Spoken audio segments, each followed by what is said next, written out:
एक जंगल में हिरन और कौवा बड़े प्यार से रहते थे। इन दोनों की मित्रता सारे जंगल में ही प्रसिद्ध थी। हिरन बहुत ही सुंदर और मोटे ताजे शरीर का था। एक दिन एक गीदड़ ने उस मोटे ताजे हिरन को देखा तो उसके मुंह में पानी भर आया। वह मन ही मन में बोला, वाह वाह, क्या हिरन है! इसका भरा हुआ मांस खाने में कितना आनंद आएगा। परंतु वह मेरा शिकार बने कैसे, क्योंकि उसे तो पता है गीदड़ मेरा शत्रु होता है।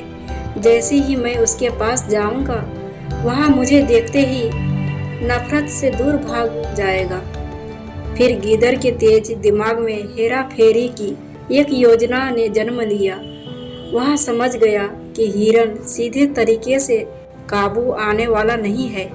मैं इसे मित्र बनाकर अपने जाल में फांस सकता हूँ। यही सोचकर गीदड़ हंसता हुआ हिरन के पास गया और बड़े अंदाज से बोला, कहो मित्र, कैसे हो? आज तो बहुत दिनों के पश्चात नजर आए हो। अरे भाई, तुम कौन हो? मैं तो तुम्हें नहीं जानता। हिरन ने गीदड़ की ओर देखकर कहा, मैं भी तुम्हारी तरह ही इस जंगल का एक पुरानी गीदड़ हूँ। केवल वास्तव में मैं अकेला रह रहकर बहुत ही उब गया हूँ।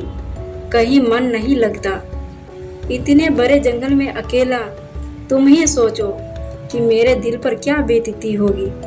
बस इसलिए सोचा कि किसी को अपना मित्र बनाऊं, जिसके सहारे मेरा समय भी कट जाएगा, इसके साथ साथ अच्छा साथी भी मिल जाएगा। बड़े लोगों ने कहा है कि अकेला तो जंगल का वृक्ष भी बुरा होता है। यदि तुम इतने ही दुखी हो तो तुम्हारा मित्र बनने में मुझे कोई ऐतराज नहीं, हिरन ने कहा।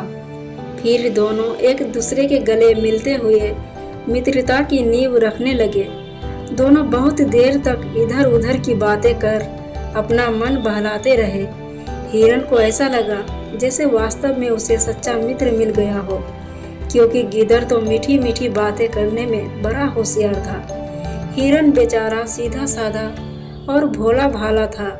इस प्रकार वे दोनों बहुत देर तक जंगल में घूमते रहे। शाम को हिरन जब उस बड़े पेड़ के नीचे अपने मित्र गीदड़ के साथ पहुंचा, जहां पर उसका एक मित्र कौवा रहता था। कौवे ने जैसे ही अपने मित्र को गीदड़ के साथ आते देखा तो उसका माथा ठनका। उसने झट से पूछा, हिरन भैया, यह तुम्हारे साथ कौन है? यह मेरा नया दोस्त गीदड़ है। यह तुम्हारे से भी दोस्ती करेगा। यह अकेला है बेचारा। इसका इस जंगल में कोई भी मित्र नहीं। हिरन भैया, यह बात याद रखो कि एकदम से किसी भी अनजान प्राणी से दोस्ती करना ठीक नहीं। फिर तुम इस गीदड़ के बारे में अभी तक कुछ भी नहीं जानते। जिसके बारे में कुछ भी अता पता ना हो, उसे घर में नहीं रखना चाहिए।